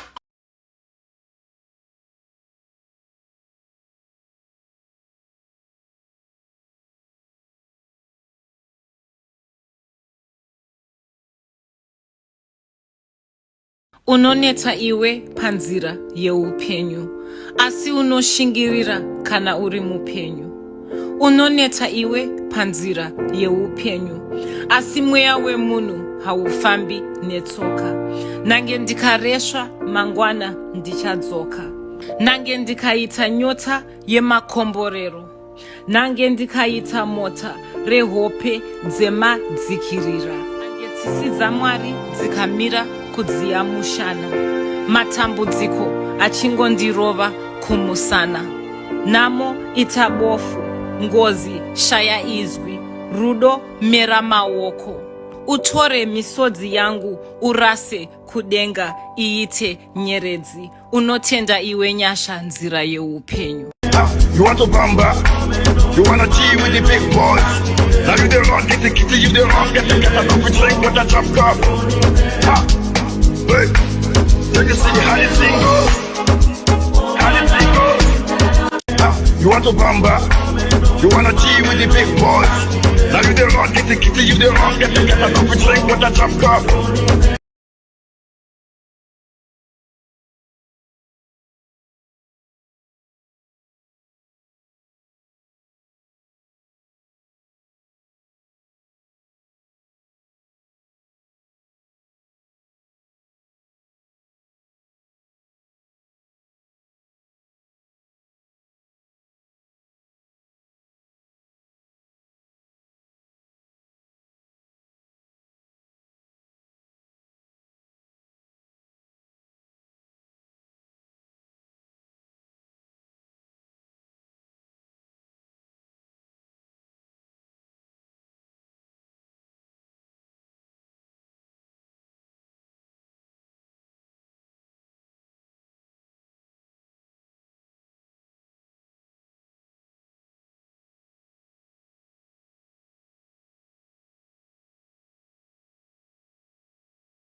I'm just a guy who's going to say the facts. Fact is precise. Yes. Whether you like it or not. Because here's the thing. When it comes to facts. We cannot waste our time on the interview. It's actually, you see, if you use the word waste, no, it is because we're running out of time over a simple terminology. It's the fact that you think, because you're now saying, it's the fact that you think, what you should say is that, no, I'm sorry, I can't agree with that. Soldier Love died in his 30s, right? But what did he refer to himself as? Chibaba, right? Because when a man has reached a certain level of maturity, he's going to be called what? A father. Chibaba, Chimdara. But now we've got 40-something-year-old guy. Right. He parades around social media, calling himself what? Like, yes. I think that's short. You are being emotional. But when we're on the show, we cannot pick a side. You said, I'm a woman, that's why I'm being emotional. You can't pick a side, no matter so you know what? So that we can't conclude this tete-a-tete without talking about what the alternative is offering under the able leadership of Nelson, The Igu, Chamisa. He's the Igu because of his vision. So we now call him the Igu. What is the alternative offering before we conclude, Comrade Osalo? Thank you very much. I'm very happy to speak about the alternative under Advocate Nelson Chamisa. The people's before anyone else. Yes, as the alternative, Brother Mlambo, we articulated the alternative under our smart policy blueprint. And when we articulated the same, critics or regime troglodytes thought it was just a dream, but it was Igu's view of what the future must look like. So this is what we propose, Brother Mlambo, that the leadership of Wamba Diawamba or the Igu as you have framed him in the present juncture going forward is that first we must deal with endemic corruption in this country. The 7 heights of corruption in this country are in fuel, in government packaging, in health, agriculture. So the first thing we must be able to deal with is corruption. Number 2, Brother Mlambo, is to we propose a creation of $100 billion economy in 10 years, which deals with macroeconomic stability, which deal with fiscal legroom of Zimbabwe's financial sector, which deal with, more important, under Nelson Chamisa, is restoration of the broken down social contract, because the people of Zimbabwe, both online and in the fiscal space of this country, the 4 corners of this country, trust Advocate Nelson Chamisa as the legitimate leader to take us forward. So that on its own, Brother Mlambo, brings confidence in the economy, that when we have our own currency, it is backed by confidence of the ordinary citizen, but the ordinary people is a key player in the economy before we talk about policy. But also, fourthly, Brother Mlambo, it's about clear policies and policies that are born out of consultation. But the current problem of executive tyranny is that policies are made at the top. Under the capable leadership of Advocate Nelson Chamisa is that there must be consultation within the labor movement, within the ordinary people, with the bankers, with the international players, to ensure that policies are born out of consensus. So we are going to have a consultative. Thank you so much, Comrade Osalo. Under the leadership of Nelson, the Igu, Chamisa, he says there is going to be a consensus state. But this is a constitutional matter, but it's in line with Section 13, Brother Osalos, of the Constitution. He says before national development policies are done by the state, there should be consultation of the people of Zimbabwe. So thank you so much, fellow citizens. Unlike others, we cross-pollinate ideas, we criticize, but more importantly, we give alternatives. The alternative has been given. It is that of $100 billion economy. So in short, the consensus state is a democratic developmental state anchored on the values of solidarity, freedom, and justice. But they are a social democratic party. But Comrade Osalos was on the platform as well as a public intellectual, a thinker. His political identity is that of political ideas, producing knowledge. Thank you so much for joining us. I remain yours truly, Ngombizi Damlabo, revolutionary intellectual. I say rest in power to the men in the synagogue. Aluta continua. The struggle for a democratic developmental state, a consensus state, continues unabated. This is our struggle, and we are prepared to surrender ourselves before we surrender this particular struggle for change. I thank you.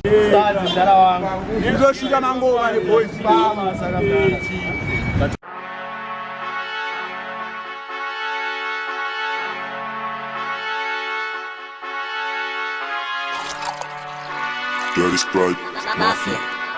Aye, whoa, aye, all I reach out, Benson. Aye, down the man, the way. Bad in the family, the phantom way. Bad in the bag of my juice, my kicks, my watch, but put on a channel way. Put them on lock, but this is my kin. I let your niggas without them. Whole lot of sauce, my skin. Whole lot of sauce, spendid. Whole lot of sauce, spendid. Whole lot of sauce, spendid. Whole lot of sauce, spendid. Whole lot of sauce, bandit, for all my dogs, my G's. Whole lot of sauce, petite, whole lot of sauce, petite. I told her, since I dream all day, if I get rich more day, nothing these bricks won't pay. For me, gotta choose back more than them, I don't know day. Tell my niggas gotta get rich, that mugga mouth send, that mugga na 6. Tell my niggas gotta make it out, can't be 40 and still looking like this. Oh my G's, yeah. Oh Nike, oh Eke, oh but down the beats, to the poor, loads down the weeds, about the poor, yeah. I be at the reach, to me that me put down white beats. I be on the phone, you got a G's, I be on. Mastanz mnuma magia. Wewe. Mastanz anonzi magia. Ora, mahora mdara. Oh. Siniganda grass. Unobi wewe. Yo. Mimi ndichikidzira vanhu.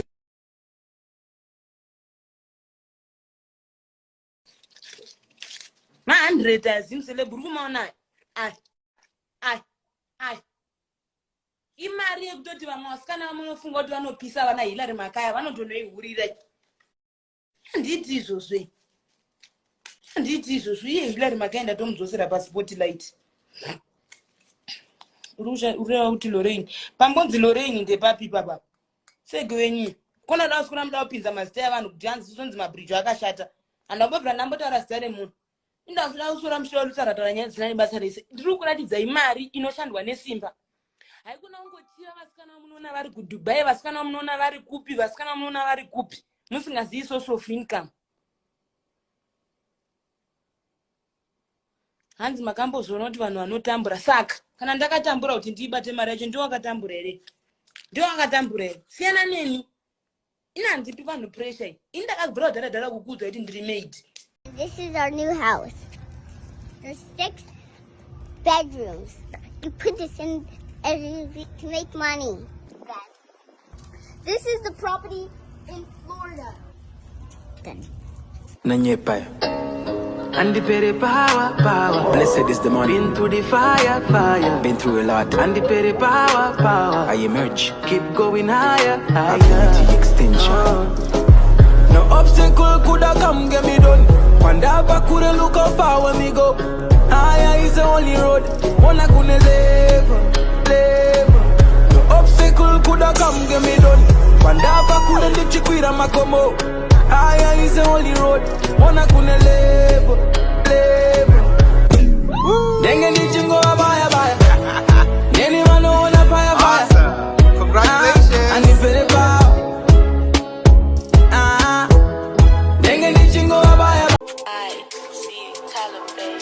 Drip, force it failure. Man, I'm really tryna ball like Neymar. New shit, whip, come swift, no Taylor.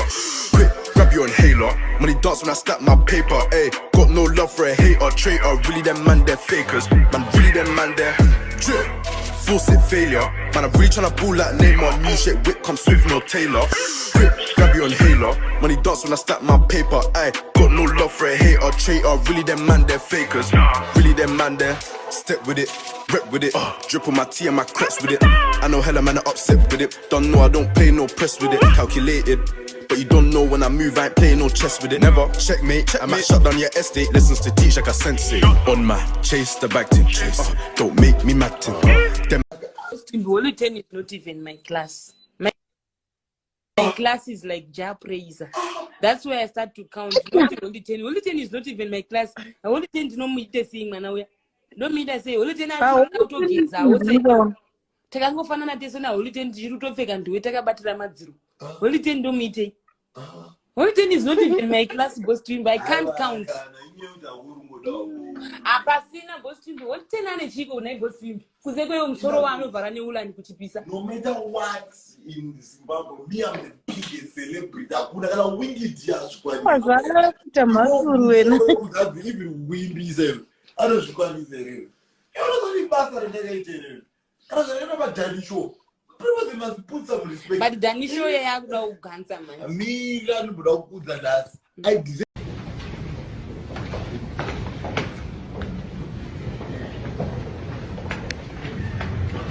His Excellency President Emerson Gimanakakon, all protocols reserved. Mine is not a question. Actually, it's a contribution which maybe all ministers or our president will take into account.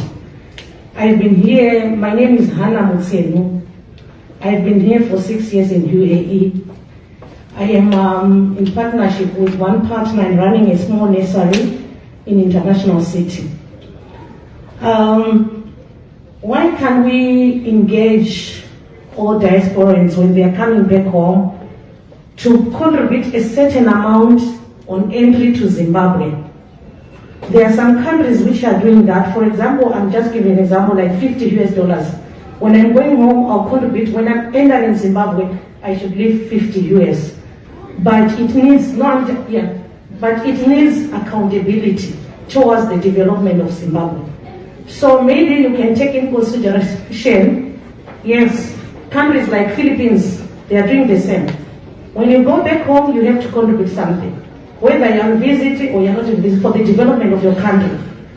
Then secondly, the Honorable Minister for Home Affairs, can he also facilitate for us diasporans to own small land in Zimbabwe?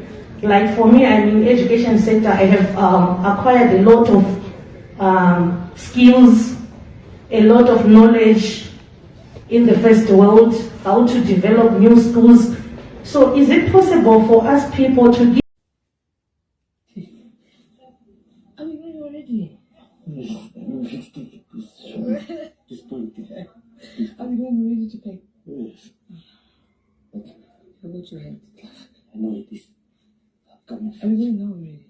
I don't even know when we're going now. This is just me and you. My friend, we will make baby now. Make baby. It's obvious, no fear. Kuyo maofficials acho namboya pano kuti azokubatsirai kane chikafu kane. Hapana no namboya itozoti wakumana zvamera zvo. Izvozvi iwe wasitavheni. Wasitavheni. Yastavi. Hey, saka ivo vamunzura vacho vavanambosvika pano.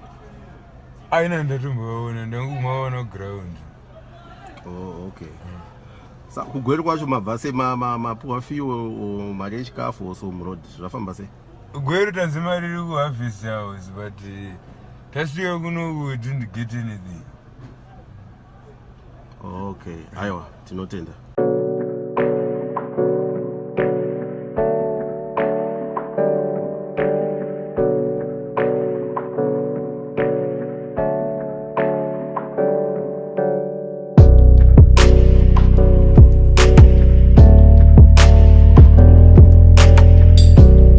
Like Passion in Java. Okay.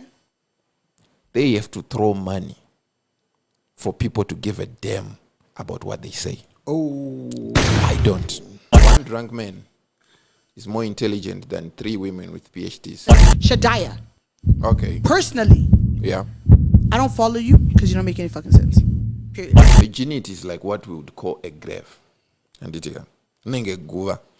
Munatanga kuigwa muguva meme. Yanonyorwa pa tombstone and vanhu iva vanoziva kuti apa rine richinzi guva nderashadhai yakavigwa pa guva. You're not a well. But then we run out of space. We end up, saying kuti but guva 1 rokwanisa kuigwa 1 or 2. Oh. Kongoti promiscuous. That is unacceptable. You use the word promiscuous. That is unacceptable. I'm going to use the word slut. In fact, I'm going to use the word bitch. Bitch. You got like a beef with this dude. No, I've got a beef with you too. Sakaitika ndakawanikwa 2018 muna March. Tawanikwa ni murume vhatagara about 10 months. Nhumbu yanga isingabati. Ndobva yazobata muna December 2018. Pandazosunuka mwana wangu muna August 2019. Sati namusununguka ndairwara ndinchiri nenhumbu. So tindazosvikira pakuadmitwa asi murume akazombosuduruka aenda kukosi yeAir Force. Saka ndobva ndazosara ndandega ndiri muchipatara. Vamachiremba vati ndofanira kuitwa scan. Mushure mekunge ndaitwa scan vakabva vaona kuti mwana ane urema. Ndokubva vanditi ndofanira kuita predetermination, but handakwanisa kubvuma predetermination nokuti baba vomwana vanga vasipo. Kusvikira ndazozvara mwana wangu muna August. Ndamusununguka, ndamusunungukira pachitungwisa Central Hospital. Manesi nemadoctors vomwe pachitungwisa hospital vakambosuggesta kuti mwana timustafe afe. Zvoti ndakatomboregedza umufeeder for a day vachititi stafe mwana afe, but handakwanisa kubvumirana nazvo nekuti baba vemwana wangu asipo uye mwana wachona ndaingoto anozongofa nenguva yaMwari. Saka baba vemwana vachizouya mwana ane 4 months havana kukwanisa kugamuchira chimiro changa chiripo pamwana. Vakabva vati mwana afanira kuinjectwa kuti afe or is either tomutsvagira home, but pazvinhu zviviri zvavanga vasuggesta hapana zvakakwanisa kuitika. Saka vazongosvikira pauti inini handikwanisi kugamuchira mwana uyu kumba kwangu, because zvinozova zvinotanisha image yangu necondition yaari. Saka zvakazoita kuti ndigare muchipatara chechitungwisa for gore rese ndisina kwekuenda kana kwekunogara. Inini kwana ndakachengetwa kwana sekuru vaita vazvikwaniso kana baba vamwana vadi varamba mwana. Saka ndichizogara muchitungwisa for 1 year pakazova necorona nechallenge yokuti coronavirus outbreak yacho yanga yakunyanya zvikanzi hazvichaita kuti tirambe tichikuchengetai muno muchipatara, munogona kupedzisira maaffectwa imimi nemwana, chitsvagei kwekugara kuti munogara nemwana. Ndobva ndazobatsirwa nambuya tasara naro vepublic relations vepachitungwisa kuti ndiwane mari yerent yekutanga kunogara ndega kwananga ndatsvaga imba kwachona. Ndobva vandipa nechikafu, bva vandidirector kusocial welfare, ndokwandakazoenda ndikanodirector kwaandisuve kukosha organization, vakazovanga kundibatsira nemukaka wemwana nechikafu asi nemari yerent. Asi mari yacho yerent yazosvikira pauti yanga yaishoma pandaigara kuchitungwisa kwacho, mari njazi airamba achingokwira, inini handina kwandinoshanda nekuda kwekondisheni yemwana. Saka ndazosvikirawo kunzi ndichibva pandaigara kuchitungwisa zvazokonzera kuti ndiuye kuzotsvaga imba kuno kwandakaona kwanga kwakachipa.